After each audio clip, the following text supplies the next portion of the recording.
You ever wake up to the sound of your entire life being flattened by a Cadillac? No, really. Imagine you're sipping coffee on your porch, thinking maybe the biggest drama today will be a missing fence post, and then bam, there she is. Some lady in a gleaming white SUV, barreling through your corn at 40 miles an hour like the world owes her a shortcut.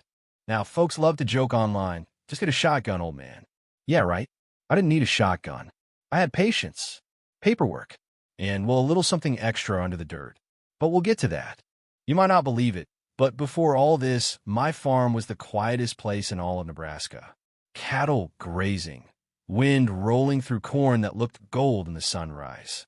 Coffee so strong it'd make your teeth stand up straight.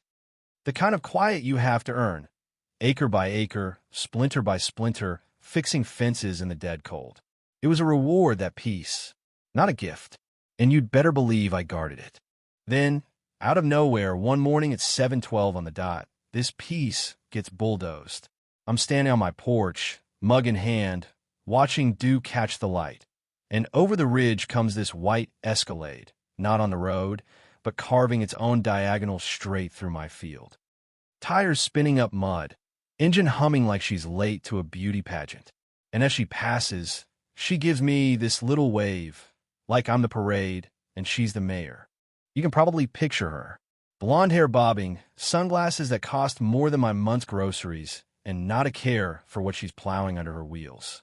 Then she's gone, dust settling, and I'm left standing there wondering if I've just hallucinated the world's most entitled crop circle. The next day, I try to convince myself maybe she was lost. Maybe a GPS glitch. Surely nobody with an ounce of sense just drives through someone's land like that twice, right? Day 2, same time, same SUV, but this time she veers closer to the fence, scatters the cattle, and nearly clips my gate. I hustle out, waving my arms like a lunatic, but she just slows down, rolls her window halfway, and gives me this look like I'm the trespasser. Ma'am, I say, trying to keep it civil, this is private property. You can't keep driving through here. She flashes this non-smile, all teeth and no warmth, and says, relax, there's a community easement. It's been here since the 70s. Everyone knows that. Not on my deed, I tell her. No easement. You're trespassing. She laughs, big, careless laugh, like I'm a punchline, and says, well, maybe you bought the wrong land. And off she goes. I walk back to the porch, coffee gone cold in my hand, staring at the tire tracks cutting through everything I'd worked for. Disbelief. That's the only word. Not even anger yet. Just what the hell is happening? Later, my neighbor Hank comes by. Now, Hank's the kind of old farmer you'd see in a textbook. Knows the weather better than the news. Can fix a tractor with a butter knife. He sits with me, looks at the tracks, and sighs. She's from Creekview, huh? That neighborhood's full of folks who think the world spins around their garage doors. He's not wrong, but it doesn't help my mood. And she just keeps coming. Third day, fourth day, sometimes twice in one morning. Engine roaring like she's out there auditioning for Arrogance, the musical. By now, I've had enough. I'm not a man who picks fights, but I don't get run over either. So, I went to see Priya, my lawyer, tough as nails, sharp as winter wind. She goes through the records with a fine-tooth comb. No easement. Not even a rumor of one, she tells me. Every drive she makes across your land is trespassing. Document everything. So I do. Cameras in the trees. Notebooks full of times, dates, tire marks. Pictures of every rut, every bent fence post, every poor cow startled out of her skin. I even track the weather. Call me obsessive, I call it being court-ready. I went down to the sheriff's office, log in hand. Last time I'd gone in, they brushed me off, rural way, nothing personal. But now I've got evidence.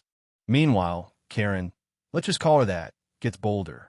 She slows down to whack my signs with a metal rod. Doesn't even look guilty. Looks amused, like it's all just a game. By now, my cattle are spooked every morning. Daisy, one of my pregnant cows, got so worked up she nearly broke the fence. That was it for me. Not yelling, not threats, just a quiet enough to myself in the early dawn. But enough, it turns out, is just where things start. Priya told me, patience wins, anger loses. So I got patient, real patient. More cameras, more notes, more everything. My incident log was thicker than a Sunday roast. Still, the sheriff shrugged, until I showed the video of her hitting the signs. She's either fearless or stupid, Hank muttered, watching the footage. Maybe both. It wasn't just annoyance anymore. It was hurting my animals, hurting my livelihood, hurting the land I built with my own hands. You know, sometimes you reach a point where you don't even recognize your own patience. Like it's grown sharp and heavy, waiting for the right moment. And here's where it turns. I started looking for something legal, effective, and very, very visible. I found them law enforcement grade spike strips. Not hidden, not dangerous, not illegal. Just a device that flattens tires. No harm to people, no explosions. I bought the best ones, had all the paperwork, filed everything. Priya walked me through every step. Post the signs, warn the sheriff, invite them to inspect. No secrets, no traps. Full disclosure. Friday morning, Deputy Ruiz comes out, checks every sign, every inch of the road, inspects the spike strips. Everything by the book. She gives me the nod. Anyone ignores these warnings, it's on them. Weekend comes. I barely sleep. Waiting is its own kind of punishment. But sure enough, Monday at 7:14, here she comes, same as always. Blows past the first sign, then the second, then the third, straight into the first set of spikes. Tires pop like a string of firecrackers. She keeps going. Rear tires hit the next set. Then she finally lurches to a stop, metal scraping on dirt, dust swirling. She gets out, red-faced, slaps the ruined tire, yells into the wind. "You have got to be kidding me." I tell her calmly, "You are trespassing. You've been trespassing for 6 months." She shouts about easements, about how I'll pay for her $90,000 car. I just tell her Deputy Ruiz is on the way. Her confidence flickers, then fades.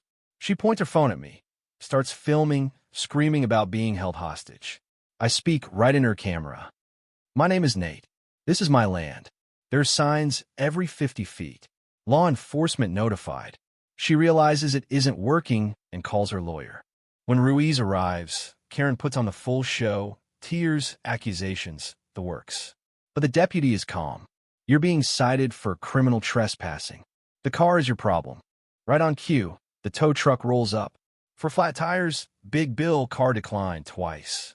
She shakes with rage, but there's nothing left for her to do but pay, watch her Escalade get hauled away, and take her citation like a bad Christmas present. You ever see justice roll out on a flatbed? It's a beautiful sight. For the first time in months, the road behind her was silent. No engine, no arrogance, just peace. It's a funny kind of peace, earned, heavy, settling in your bones after months of being on guard. Turns out, Karen had been paying her lawyer with HOA funds. The community lost its mind, called her Spike Strip Sally on Facebook, held emergency meetings, voted her and her husband out. Sometimes karma doesn't just knock. It kicks the door in, sits down, and eats your lunch. The court hearing comes. Karen stands there, small, nothing like the lady in the SUV. The judge looks at my binders, my logs, my photos, listens to the testimony. This wasn't ignorance, the prosecutor says. This was entitlement. Karen pleads guilty. Pays fines, pays for my damages, gets probation, banned from the HOA. And when it's all over, I walk out lighter than I've felt in a year. She moves away not long after.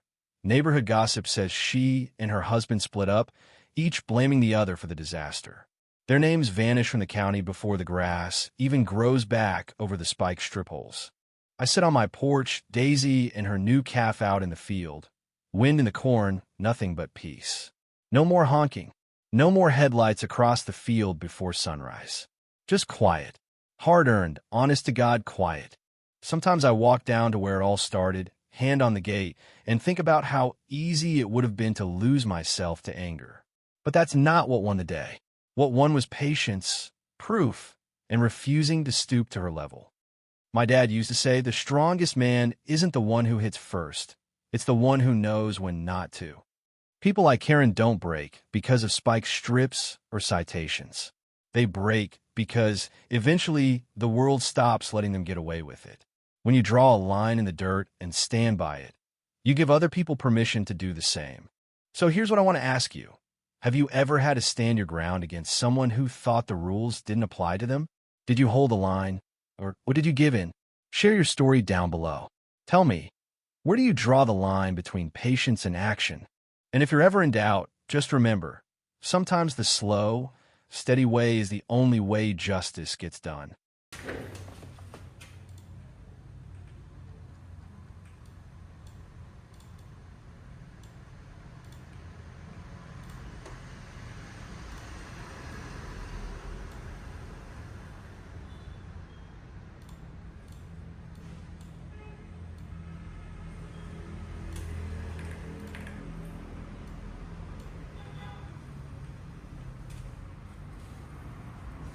Cảm ơn tất cả các bạn đã xem video.